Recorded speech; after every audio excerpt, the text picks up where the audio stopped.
In the early 20th century, British India was a mosaic of cultures, religions, and aspirations.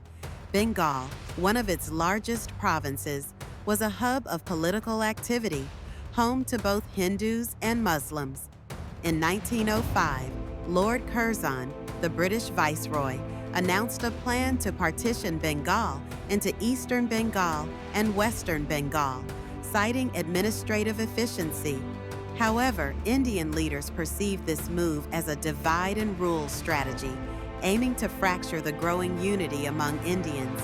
The Indian National Congress was gaining momentum, and voices of dissent were becoming louder.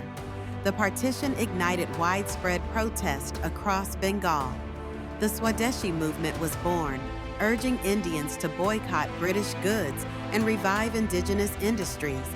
People burned foreign cloth, spun their own textiles, and embraced Indian-made products.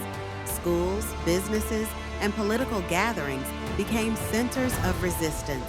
Women, students, and intellectuals joined the movement with fervor. Rabindranath Tagore penned songs like Banglar Mati, Banglar Jol to inspire unity. Despite crackdowns and arrests, the movement spread beyond Bengal, uniting Indians in their quest for self-reliance.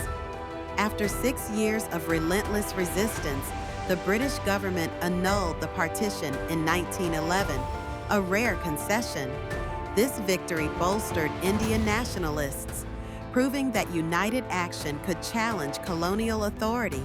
However, the seeds of communal division had been sown, foreshadowing the tragic partition of 1947. The Swadeshi movement laid the groundwork for future mass movements, emphasizing economic resistance and cultural unity as tools against oppression.